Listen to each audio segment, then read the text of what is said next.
গত পর্বে আমরা জেনেছি শশীর জীবন কিভাবে ভিন্ন হয়ে গেছে তার নিজের গ্রামের মানুষদের থেকে। এই পর্বে আমরা জানব যামিনী কবিরাজ ও শশীর কি নিয়ে বিরোধ শুরু হলো। মতির জন্য পাত্র দেখিতে গিয়া খালের ধারে বটগাছের তলে হারু ঘোষ অপঘাতে প্রাণ দিয়াছিল।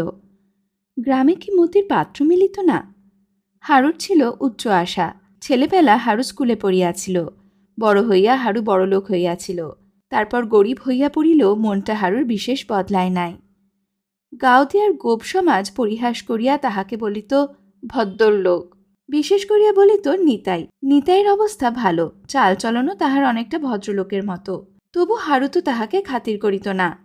নিতাইয়ের এক ভাগ্নে আছে, তার নাম সুদেব। সুদেবের ঘরবাড়ি জমি জমা আছে, পেটে ইংরেজি বাংলা বিদ্যাও কিছু আছে। বয়সটা কেবল একটু বেশি, প্রায় ৩৬। সুদেবের সঙ্গে মতির বিবাহ দিবার কত চেষ্টাই যে নিতাই করিয়াছিল বলিবার নয়। হারু রাজি হয় নাই। বাজিতপুরে ম্যাট্রিকুলেশন পাস পাত্রটি দেখিতে গিয়া তাই না অকালে হারু স্বর্গে গেল। হারু নাই। হারুর ছেলে পরাণ বাপের মতো চালাকও নয়, গোয়ারও নয়। গাঁওদিয়ার গোপ সমাজ মতির বিবাহের জন্য আবার একটু ব্যস্ত হইয়া পড়িয়াছে। পরাণকে তাহারা অনেক কথা বুঝায়, বলে গায়ের মেয়ে গায়ে থাকাই তো ঠিক, জানাশোনা ঘরে দিলে মেয়ে সুখে থাকিবে। দুধ বেচা গোপের ঘরেও তো বোনকে দিবার কথা তাহারা বলিতেছে না। সুদেবের ঘর তো বনেদি ঘরের মতো, কেন দোমনা হচ্ছিস বলতো পরাণ? বাজিতপুরের ছেলেটা তো ফসকে গেছে। সুদেবের সঙ্গে মতির বিবাহ?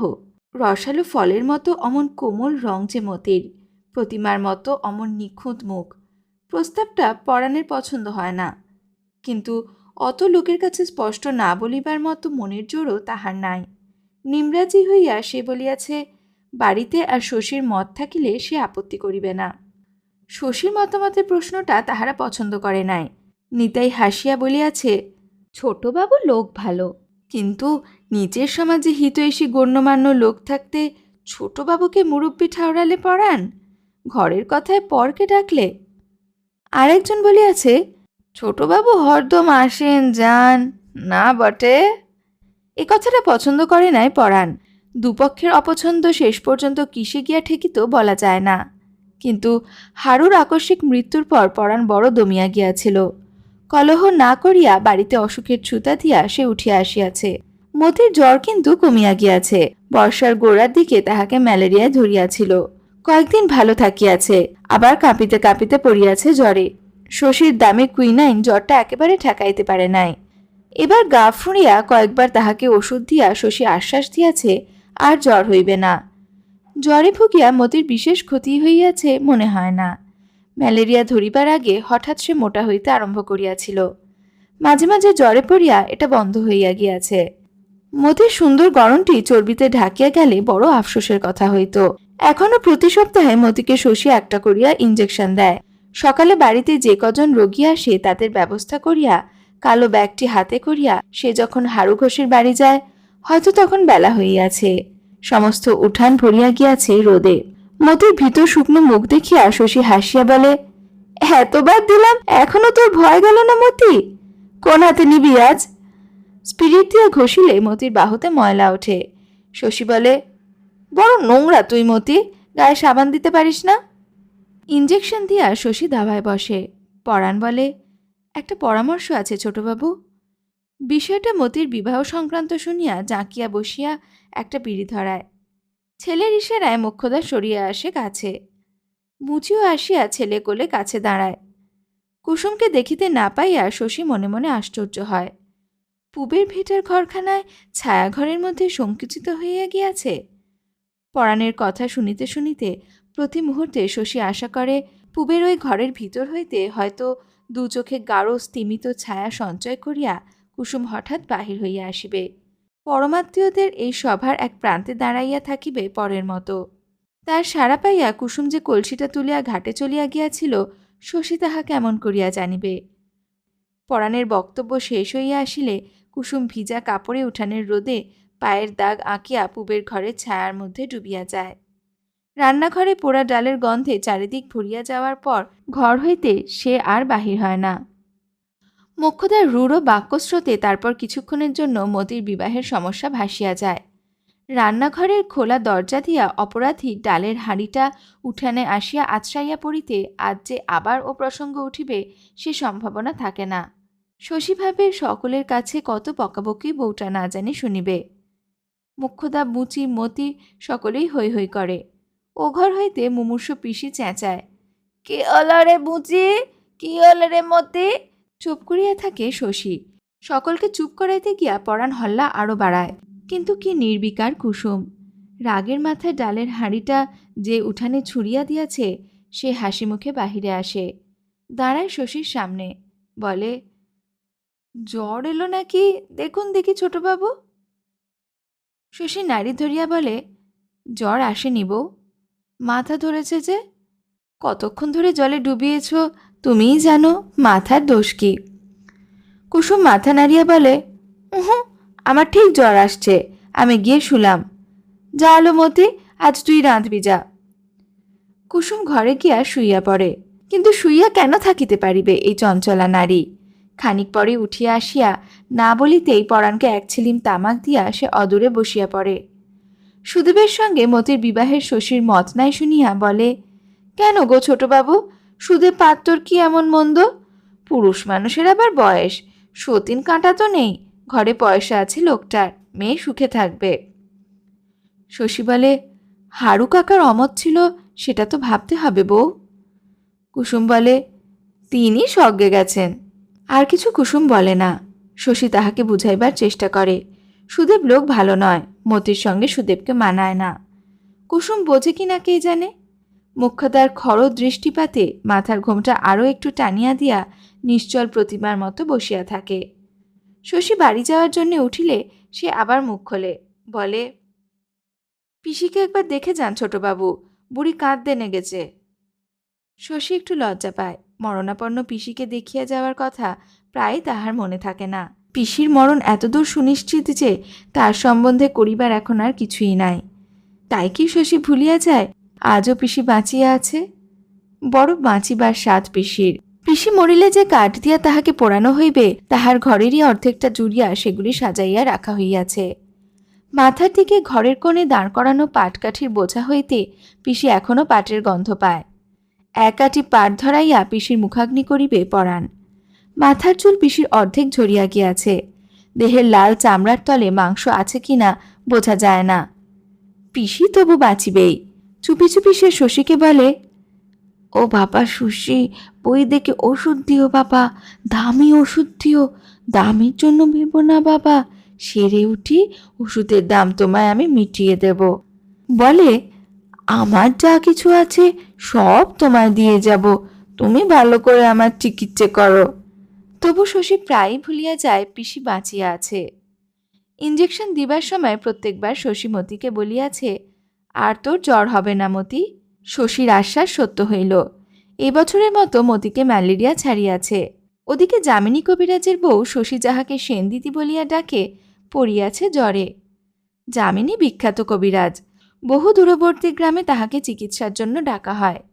সিদ্ধির পাতা মিশাল দিয়া যামিনী যে চবনপ্রাশ প্রস্তুত করে তাহা নিয়মিত সেবন করিলে বৃদ্ধের দেহে যুবার ন্যায় শক্তির সঞ্চার হয়। মরিয়া গেলেও যামিনীর মকরধ্বজ রোগীর দেহে জীবন আনিয়া দিতে পারে। তারপর এই জীবনকে ধরিয়া রাখিবার জন্য যামিনীরই আদি ও অকৃত্রিম আবিষ্কার মহাকপিলাদি বটিকা সেবন করা বিধেয়। এই বটিকা প্রস্তুত করিতে 3 রাত্রি সময় লাগে। ইহা কখনো প্রস্তুত হইয়া থাকে না, কারণ তৈরি করিয়া রাখিলে এই মহাতেজস্কর ওষুধের গুণ সূর্যরশ্মি আকর্ষণ করিয়া লয়। সুতরাং যামিনীর মকরধ্বজের তেজে মৃতদেহের জীবন সঞ্চার হইলেও মহাকপিলাদি বটিকার অভাবে প্রাণটুকু যে সবসময় টিকিয়া থাকে এমন নয়। কিন্তু সে অপরাধ কি যামিনীর? রোগীর কপাল। মহাকপিলাদি বটিকা তৈরি করিতে করিতে মৃত রোগী পুনরায় মরিয়া যাইবে বলিয়া যামিনী তাহার বিখ্যাত ও বিশিষ্ট মকরধ্বজ ব্যবহার করে না। বলে, লাভ কি হবে বাপু, মহাকপিলাদি বটিকা তো প্রস্তুত নেই, রোগীকে না হয় বাঁচালাম, তারপর 3 দিন টেকাবো কি দিয়ে? মৃতকে যামিনীর এক লহমায় জীবনদান কেহ কখনো দেখে নাই, তবু লোকে বিশ্বাস করে। 1 2 নয়, অনেকে। যামিনী কবিরাজের বউ কিন্তু কখনো স্বামীর ওষুধ খায় না। অসুখ হইলে এতকাল সে বিনা চিকিৎসাতেই ভালো হইয়াছে। এবার জ্বরে পড়িয়া শশীকে ডাকিয়া পাঠাইল। গোপাল তখন বাড়িতে ছিল। শশীর হইয়া সে বলিয়া দিল, বলগে যাচ্ছে। তারপর শশীকে যাইতে নিষেধ করিয়া দিল। শশীও বলিল, কেন যাব না কেন? গোপাল বলিল, কবে তোমার বুদ্ধি পাকবে ভেবে পাই না শশী। শশীও তাহা ভাবিয়া পায় না, সে চুপ করিয়া রহিল। তখন গোপাল বলিল, যামিনী খুড়ো অত বড় কোবরেজ, সে থাকতে ডেকে পাঠানোর মানেটা বোঝো? শশী বলিল, আগে না। যুবতী স্ত্রীলোক, নানা রকম কুৎসাও শুনতে পায়। গোপালের মুখে এই কথা, লজ্জায় শশী সংকুচিত হইয়া গেল। মৃদুস্বরে সে বলিল, এসব আপনার বানানো কথা বাবা। গোপাল রাগ করিল না, বলিল, তোমার যে কি হয়েছে আজকাল বুঝতে পারি না শশী। তোমার ভালোর জন্য একটা কথা কইলে তুমি আজকাল তর্ক জুড়ে দাও। সংসারে মানুষকে ভেবে চিন্তে কত সাবধানে চলতে হয় সে জ্ঞান তোমার এখনো জন্মেনি। এই তোমার উঠতি প্রসারের সময়, এখনই একটা বদনাম রটে গেলে এও কি তোমায় বলে দিতে হবে? তুমি চিকিৎসার ভার নিলে বলা বলি করবে না লোকে যামিনী কবিরাজ থাকতে? তুমি ছেলে মানুষ, তোমার কেন অত মাথা ব্যথা? সবার বাড়িতে মেয়ে ছেলে থাকে, এরপর কে আর ডাকবে তোমায়? শশী রাগ হইতেছিল, কিন্তু শৈশব ও কৈশোরের এই জমটিকে ভয় করা তাহার সংস্কারে দাঁড়াইয়া গিয়াছে। গোপালের তীক্ষ্ণ ও অপলক দৃষ্টিপাতে সে চোখ নামাইয়া লইল। গোপাল আবার বলিল, যামিনী খুড়োর ইচ্ছেও নয় তুমি ওদের বাড়ি যাও। শশীর নীরবতায় গোপাল খুশি হইয়াছে। বয়স্ক উপযুক্ত সন্তানকে বশ করা জগতে এত বড় জয় আর নাই। আজকাল নানা ছোট বড় ব্যাপারে শশীর সঙ্গে গোপালের সংঘর্ষ বাধিতেছিল। কলহ বিবাদ নয়, তর্ক ও মতান্তর, আদেশ ও অবাধ্যতার বিরোধ। আজ তবে শশী বুঝিতে পারিয়াছে সাংসারিক বুদ্ধিতে বাপের চেয়ে সে ঢের বেশি কাঁচা। গোপাল এখনও তাহাকে পরিচালনা করিতে পারে। গোপাল আরও অনেক কথা বলিল, শশী নীরবে শুনিয়া গেল। শেষে তাহার কঠিন মুখের ভাব দেখিয়া আর কিছু বলা ভালো না মনে করিয়া গোপাল থামিল। খাওয়া দাওয়ার পর শশী গেল যামিনী কবিরাজের বাড়ি। শশীকে দেখিয়া যামিনী কবিরাজ খুশি হইল না। সদর বাড়িতে সে তখন মুখে মুখে দুটি ছাত্রকে একটা ওষুধের প্রস্তুত প্রণালী শেখাইতেছিল। পাশের চালাটায় বুঝি সিদ্ধ হইতেছিল পাঁচন। গন্ধে চারিদিক ভরিয়া গিয়াছে। শশীকে দেখিয়া যামিনী চশমা খুলিয়া বলিল, কি মনে করে শশী, বসো। শশী বলিল, সেনদিদির অসুখ শুনলাম ঠাকুরদা, একবার দেখা করে যাই। অসুখ?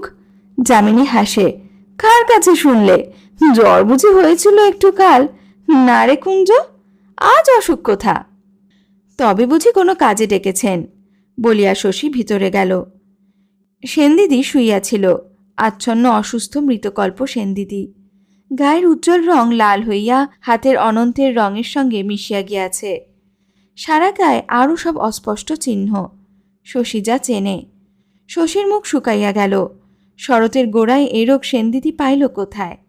গাউদিয়া গ্রামে, কলিকাতা শহরে, দেশে বিদেশে কোথাও শশী যার মতো রূপসী দেখে নাই। শুধু রূপের জন্যই হয়তো যে মিথ্যা কলঙ্ক কিনিয়াছে। এ কি রোগ ধরিয়াছে তাহাকে? শশীর ডাক শুনিয়া যামিনী কবিরাজের বউ চোখ মেলাইয়া তাকাইয়া কাঁদিতে কাঁদিতে বলিল, তুমি এতদিনে এসেছো শশী? আমি যে মরতে বসেছি শশী। কি অসুখ করেছে কিচ্ছু জানি না, জ্বরে অচৈতন্য হয়ে থাকি, গায়ের ব্যথা সইতে পারি না। আমি খবর পাইনি সেনদিদি। কাকে দিয়ে খবর পাঠাবো? কেউ কি আসে আমার কাছে? সেনদিদি চোখ মেলিতে পারে না, চোখের কোণ দিয়া জল গড়াইয়া পড়ে। শশী বিছানায় বসে, সেনদিদির গায়ে তাপ পরীক্ষা করে। কি করিবে ভাবিয়া পায় না। যামিনী অসুখের কথা গোপন করিবার চেষ্টা করিয়াছিল। এ পর্যন্ত চিকিৎসারও হয়তো কোনো ব্যবস্থা হয় নাই। আজকাল তাহার কি হইয়াছিল? সেনদিদির খবর লইত না কেন? এই মলিন দুর্গন্ধ চাদরে আজ কতদিন না জানি তাহার সেনদিদি বিনা চিকিৎসায় পড়িয়া আছে। এতটুকু সেবা করিবারও কেহ থাকে নাই। শশী কিছু বুঝিতে পারে না। যে রূপের জন্য পৃথিবীর লোক উন্মাদ, স্ত্রীর যে সৌন্দর্য মানুষ তপস্যা করিয়া পায় না, যামিনী তাই পাইয়াছে। বুড়া বয়সে সে তো স্ত্রীর দাস হইয়া থাকিবে। কি জন্য তাহার এই বিকৃত নিষ্ঠুর অবহেলা? খানিক পরে যামিনী ঘরে আসিল। মুখ ভার করিয়া বলিল, এখনো তুমি বসে আছো শশী? আমি ভাবলাম তুমি বুঝি চলে গেছ। শশী বলিল, ঠাকুরদা বাইরে আসুন একবার। বাইরে গিয়ে বলল, সেনদিদির অসুখ কি আপনি ধরতে পারেননি ঠাকুরদা?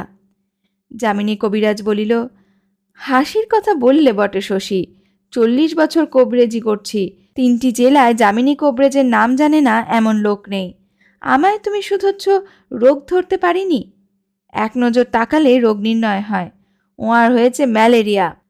ম্যালেরিয়া নয় ঠাকুরদা, বসন্ত। শশী বলিল, হ্যাঁ বসন্ত, শরৎকালে বসন্ত, বলিল যামিনী কবিরাজ। বলিল বটে, যামিনীর মুখে কালি পড়িয়াছে কিসের? শশীর কাছে যামিনী যেন অভিনয় করিতেছে, একটা পাণ্ডুর ভয় আর কালো চিন্তার রাশিকে গোপন করিবার অভিনয়। শশী কড়া সুরে বলিল, আমি সেনদিদির চিকিৎসার ভার নিলাম ঠাকুরদা। ছি ছি, আজ পর্যন্ত কিছুই করেননি। খায় নাকি আমার ওষুধ? শশী ঘরে গিয়া বসিল। কি ভাবিয়া যামিনীও ঘরের মধ্যে গিয়া দাঁড়াইয়া রহিল। শশী দারুণ বিপন্ন বোধ করিতেছিল, আর বিষণ্নতা। কয়েকদিন আগে সাতগাঁয়ে সে একটি বসন্ত রোগীকে দেখিতে গিয়াছিল। তাহাকে শশী বাঁচাইতে পারে নাই, বাঁচাইবার চেষ্টাও সে করিতে পারে নাই। তাকে ডাকা হইয়াছিল একেবারে শেষ মুহূর্তে। শেষ পর্যন্ত রোগীর চিকিৎসা করিয়াছিল সাতগাঁর কবিরাজ যামিনীর পূর্বতন ছাত্র ভূপতিচরণ। শশীর হঠাৎ মনে পড়িয়াছে, সেই রোগীটি মারা যাইবার পর যামিনী হাসিয়া বলিয়াছিল, আমার ছাত্র যাকে ছাড়পত্র লিখে দিল তাকে বাঁচাবে শশী, আমাদের শোষে। শশী প্রাণ দিয়া আজ সেনদিদির চিকিৎসা ও সেবা আরম্ভ করিল। অন্য রোগীরা তাহাকে ডাকিয়া পায় না। বাড়িতে কারো জ্বর জ্বালা হইলে চোখের পলকে পরীক্ষা শেষ করিয়া সে ওষুধ দেয়, না বলিলে আর খবর নেয় না। বন্ধু বান্ধব আত্মীয় স্বজন সকলকে সে অবহেলা করে, যায় না হারু ঘোষের বাড়ি বিনা কাজে অথবা মতিকে ইঞ্জেকশন দিতে। কুসুম ভাবিল শশী বুঝি রাগ করিয়াছে। কে জানে, হয়তো সীতা আর হেলেন আর ক্লিওপেট্রার মতো যার অসাধারণ রূপ থাকে তাকে ঘিরিয়া খাপছাড়া কাণ্ডই ঘটিতে থাকে জগতে। তালবনের তালপুকুরে পদ্ম তুলিতে গিয়া মতি আশা করিতে লাগিল, ছোটবাবু আজ নিশ্চয় আসিবে, ছোটবাবুকে একডালা পদ্ম দেব। কিন্তু কুসুমের মনে শশীর উপর রাগ কমিল না। মতির পদ্মফুলের বিচি দিয়া রাঁধা হইল তরকারি। শুধু সেনদিদির ব্যবস্থা করিতে হইলে শশী হয়তো চারিদিকে তাকানোর সময় পাইত। চিকিৎসা আরম্ভ করিয়া এ বাড়িতে গোপালের এবং ও বাড়িতে যামিনীর উপদেশ সমালোচনা ও বাধাদানের বহরে সে বিপন্ন ও বিব্রত হইয়া রহিল। ব্যাপারটা সে ভালো বুঝিতে পারে না। সময় সময় তাহার মনে হয় তাহার চিকিৎসায় ওদের শ্রদ্ধা নাই। এই কথাটা এমনইভাবে প্রকারান্তরে তাহাকে জানাইয়া দেওয়া হইতেছে, কিন্তু চিকিৎসার আর কোনো ব্যবস্থাও তো নাই। ভালো হোক মন্দ হোক, তার চিকিৎসাকে ছাঁটিয়া ফেলার মধ্যে যুক্তি আছে কোনখানে? আমার ওষুধ খায় না বলিয়া যামিনী নিজে চিকিৎসা করিতে রাজি নয়। ওরা মারিয়া ফেলিতে চায় নাকি সেনদিদিকে? তাই বা কেন চাহিবে? তাছাড়া যামিনীর এই লজ্জাকর পাগলামিতে গোপাল এভাবে সাহায্য করিতেছে কেন? তার স্বার্থ কি? ব্যাপার যত রহস্যময় হোক, শশী একা সেনদিদির 3টি জমের সঙ্গে লড়াই করিতে লাগিল।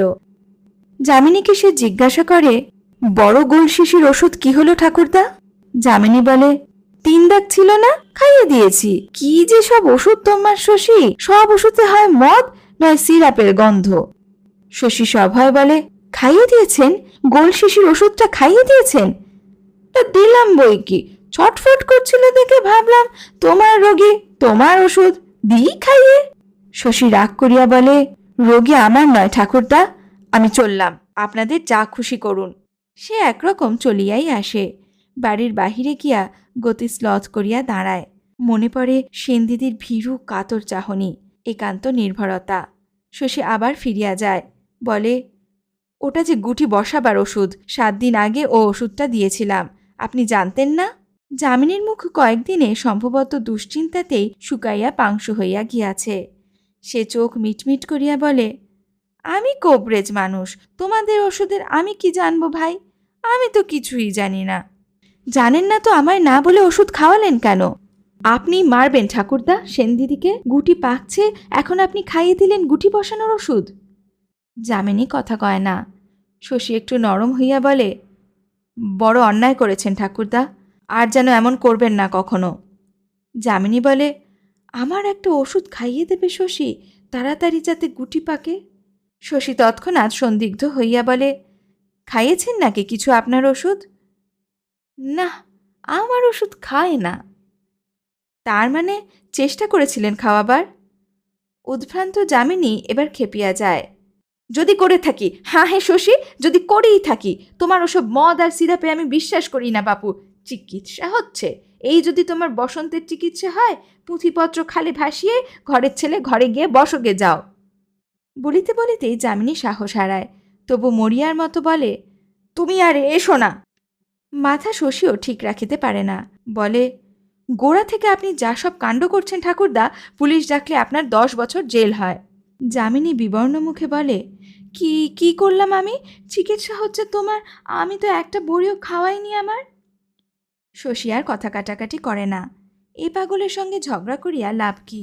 এই কি কলহের সময় ঠাকুরদা? কলহে কে করছে বাপু? জ্ঞান হইলে যামিনী কবিরাজের বউ বলে, ঘরে কে? শশী, কার সঙ্গে কথা কইছ? চোখে সে দেখিতে পায় না, চোখ দুটি বন্ধ হইয়া গিয়াছে। যামিনী ঘরে আসিয়াছে শুনিলে উতলা হইয়া ওঠে, ওকে যেতে বলো শশী, যেতে বলো ওকে, আমাকেও বিষ খাইয়ে মারবে। যাও না তুমি এ ঘর থেকে, চলে যাও না।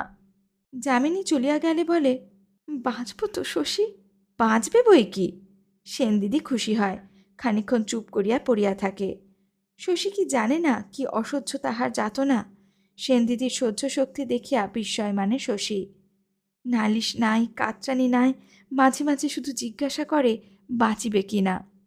সেন দিদি বলে, এত ঘাঁটাঘাঁটি করছো, তোমার তো ভয় নেই বাবা?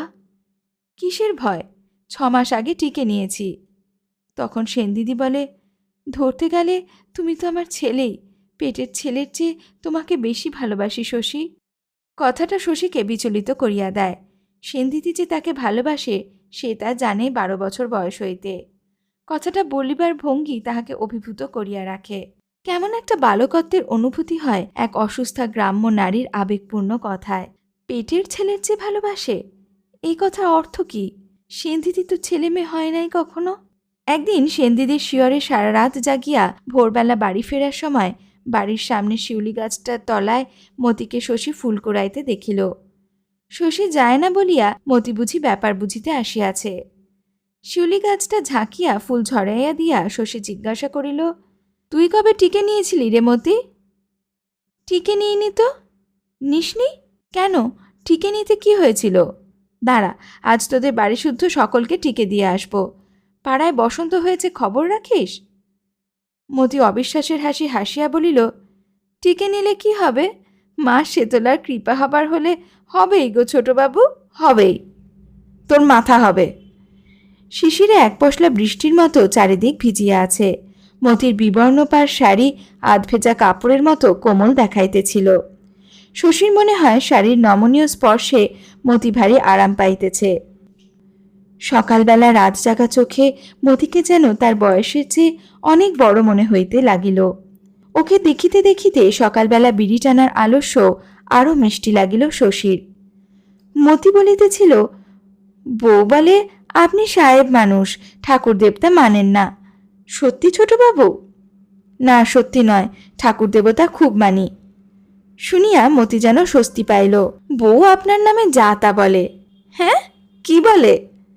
মতি মুচকাইয়া হাসিল। কত কি বলে। শশী হাসিয়া বলিল, তুইও তো বলিস মতি, পরাণের বউ হয়তো তোর কাছ থেকেই বলতে শিখেছে। মতির মুখ শুকাইয়া গেল। আমি আপনার নামে বলি? আমি যদি আপনার নামে কিছু বলে থাকি আমার যেন ওলা ওঠা হয়। হয় হয় হয়, 3 সত্যি করলাম, ভগবান শুনো। শশী অবাক হইয়া বলিল, তুই তো আচ্ছা রে মতি, সকালবেলা ফুল তুলতে তুলতে ওলা ওঠার নাম করছিস। মতি এবার রাগ করিয়া বলিল, আমার যেন হয়। রোদ উঠিলে মতি বাড়ি গেল। শশী ভাবিল, এমন গেঁয়ো স্বভাব, দেখতে তো গেঁয়ো নয়। আর মতি ভাবিল, শেষের দিকে ছোটবাবু আমাকে কি করে দেখছিল? আমাকে দেখতে দেখতে কি ভাবছিল ছোটবাবু? হাড়ু ঘোষের বাড়ির সামনে বেগুন গাছগুলি এখন খুব সতেজ। কয়েকটা গাছে কচি কচি বেগুনও ধরিয়াছে। বড় ঘরের পাশ দিয়া পিছনের মাঠে তাকাইলে অনেক দূরে কুয়াশা দেখা যায়। দূরত্বই যেন ধোঁয়াটে হইয়া আছে। কুয়াশা মিছে। মতি তৃপ্তি বোধ করে। সকালবেলা সোনালি রোদে তাহার চোখের সীমানার গ্রামখানি দেখিতে অপূর্ব হইয়া উঠিয়াছে বলিয়া নয়। প্রকৃতিকে, তাদের এই গ্রামের প্রকৃতিকে মতি এত বেশি করিয়া চেনে যে আকাশের রামধনু ছাড়া তাহার চোখ, তাহার মন কোথাও রং খুঁজিয়া পায় না। নাকের সামনে কচি কিশলয়ের মৃদু হিন্দোল কোনো কাঁচা মনকে দোল দেয় কে জানে, মতির মনকে দেয় না। সর্বাঙ্গের শুভ্রতায় তালগাছের রহস্যময় ছায়া মাখিয়া মাখিয়া তালপুকুরের গভীর কালো জলে হাঁস সাঁতার দেয়। তাদের গায়ে ঠেকিয়া লাল ও সাদা শাপলাগুলি জলে ডুবিয়া ভাসিয়া ওঠে। চারিদিকের তীর ভরিয়া কলমি শাকের ফুলগুলি বাতাসে যেন কেমন করিতে থাকে। আকাশে ভাসে উজ্জ্বল সাদা মেঘ আর বন্য কপতের ঝাঁক। শালিক পাখি উড়িবার সময় হঠাৎ শীষ দেয়। অল্প দূরে কাতৌরা পাখির পাঠশালা বসে। বাতাসে থাকে কত ফুল, কত মাটি, কত ডোবার মেশানো গন্ধ। মতি কিছু দেখে না, কিছু শোনে না, কিছু শোকে না। তালপুকুরের নির্জনতাকে সে শুধু ভোগ করে গায়ে জড়ানো আঁচলটি কোমরে বাঁধিয়া। গা উদলা করিয়া দেওয়াতে কেহ যে তাহাকে দেখিতে পাইতেছে না, ইহাতে মতির ভারী মজা লাগে। সংসারের কাজ না করিলে কুসুম তাহাকে বকে। তালপুকুরের ধারে কাজ ফাঁকি দেওয়া আলস্যটুকু মতি ভোগ করে ভবিষ্যতের চিন্তা করিতে করিতে। সুদেবকে মনে মনে মরিবার আশীর্বাদ করিয়া আরম্ভ না করিলে ভবিষ্যতের ভাবনাটা তাহার যেন ভালো খোলে না। মতির ভারী ইচ্ছা বড়লোকের বাড়িতে শশীর মতো বরের সঙ্গে তার বিবাহ হয়। কাজ নাই, বকুনি নাই, কলহ নাই, নোংরামি নাই। বাড়ির সকলে সর্বদা পরিষ্কার পরিচ্ছন্ন থাকে, মিষ্টি মিষ্টি কথা বলে, হাসে, তাসপাশা খেলে, কলের গান বাজায়। আর আর বাড়ির বউকে খালি আদর করে। চিবুক ধরিয়া তাহার লজ্জিত মুখখানি তুলিয়া বলে, লক্ষ্মী বউ, সোনা বউ, এমন না হলে বউ। বলে বাড়ি আলো হলো। স্বপ্নমতির অফুরন্ত। মস্ত একটি ঘরের এক কোণে সে বসিয়া আছে। সর্বাঙ্গে তাহার ঝলমলে গহনা, পরনে ঝকঝকে শাড়ি।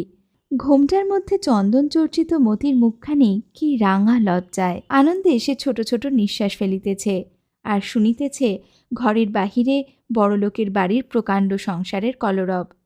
শশীর বোনের মতো পাড়ার কে যেন একটি মেয়ে মতির সঙ্গে ভাব করিয়া গেল। যামিনী কবিরাজের বউয়ের মতো সুন্দরী একটি মহিলা। মতির বোধহয় সে ননদী হইবে। পানের বাটা সামনে দিয়া বলিল, পান সাজো বউ, ও সোনা বউ, পান সাজো। তারপর কে বলিল, বৌমাকে খেতে দে তোরা কেউ একজন। যেই বলুক, তালপুকুরের ধারে প্রকৃতির মহোৎসব হইতে বাড়ি ফেরার সময় মতির আবার তীব্রভাবে ইচ্ছে করে সুদেব বেটা মরিয়া যাক। কুসুমের সঙ্গে আজকাল প্রায়ই ঝগড়া বাঁধে মতির। সকলের অগোচরে মতিকে কুসুম শশীর কথা তুলিয়া অন্যায় পরিহাস করিতে আরম্ভ করিয়াছে। বলে, শরীর খারাপ লাগছে মতি, তাই চুপ করে বসে রয়েছিস? আহা ষাট, ছোটবাবুকে ডাকবো, পরীক্ষা করে ওষুধ দেবে। মতি বলে, কেন লাগতে এলি বউ, তোর আমি কি করেছি? কুসুম বলে, চোখ ছলছল করছে, দেখলে ছোটবাবুর বুক ফেটে যাবে। মতি বলে, জমেরও অরুচি, মর তুই, মর। কুসুম বলে, জানিস লো মতি, রাতে তোর কথা ভেবে ছোটবাবুর ঘুম হয় না, বসে বসে মালা জপ করে, মতি মতি মতি। সুদেবের সঙ্গে তোর নিকে হয়ে গেলে ছোটবাবু তালপুকুরে ডুবে আত্মহত্যা করবে। তুই তালপুকুরে ডুবে মর, মরে শাকচুন্নি হয়ে থাক। মতি স্থান ত্যাগ করিতে যায়। কুসুমের সঙ্গে সে কথায় পারিবে কেন? কুসুম তাহাকে রেহাই দেয় না। খপ করিয়া মতির হাতটা সে ধরিয়া ফেলে। মুখের কাছে মুখ লইয়া গিয়া অপলক চোখের তারা স্থির রাখিয়া কথাগুলিকে দাঁতে কাটিয়া কাটিয়া বলে, লজ্জা নেই তোর? এত বড় ধেড়ে মেয়ে তুই, লজ্জা নেই তোর? পেটে ভাত জোটে না? গয়লার মুখ্য মেয়ে তুই, ছোটবাবুর তুলনায় তুই ছোট লোক ছাড়া কি? অত তোর পাকামি কিসের? অমনি করিস বলেই তো বিরক্ত হয়ে ছোটবাবু আর আসে না। তারপর মতি কুসুমের হাত দেয় কামড়াইয়া। তাহাকে ছাড়িয়া দিয়া দংশিত হাতখানা ঘুরাইয়া ফিরাইয়া কুসুম দাঁতের দাগগুলি ভালো করিয়া দেখে। কামড়ালি? আমাকে তুই কামড়ালি? দাঁড়া, তোর আমি কি করি দেখ। কি করিবে? কুসুম তাহার কি করিবে? বুক দুরু দুরু করে মতির। ছোটবাবুকে যদি বলিয়া দেয়? মতির মনে হয় সে কুসুমের হাতে কামড়াইয়া দিয়াছে শুনিলে ছোটবাবু ভয়ানক রাগ করিবে। খানিক পরই সে কুসুমের আশেপাশে ঘোরাফেরা আরম্ভ করিয়া দেয়। একসময় সাহস করিয়া বলে, লেগেছে বউ, দেখি। কুসুমের ক্ষমা নাই। সে ভ্যাঙাইয়া বলে, লেগেছে বউ, কামড়ে দিয়ে ন্যাকামি করতে এলেন। মতি দাওয়ায় আসিয়া খুঁটি ধরিয়া দাঁড়ায়, ভাবে, বউ কি ভীষণ মেয়ে, ও ঠিক বলে দেবে। পিসির ঘরের খোলা দরজা দিয়া পিসিকে দেখা যায়। পিসির আজকাল কথা বন্ধ হইয়া গিয়াছে। কথা বলিতে গেলে গলায় ফ্যাঁস ফ্যাঁস আওয়াজ হয় মাত্র, কিছুই সে বলিতে পারে না। মতিকে দেখিয়া সে হাতের ইশারায় তাহাকে কাছে ডাকে। মাথা উঁচু করিয়া বারবার ব্যাকুলভাবে মুখের ফাঁকে আঙুল ঢুকাইয়া পিপাসা জানায়। দেখিতে পাইয়াও মতি কিন্তু অনেকক্ষণ নড়ে না, বলে, যাই গো যাই, অত ব্যস্ত কেন? মোক্ষদা জিজ্ঞাসা করে, কে ডাকেল মতি? পিসি, জল খাবে। পরবর্তী পর্বে আমরা জানব প্রথমবার কী কারণে কুমুদ এসেছে শশীর গ্রামে।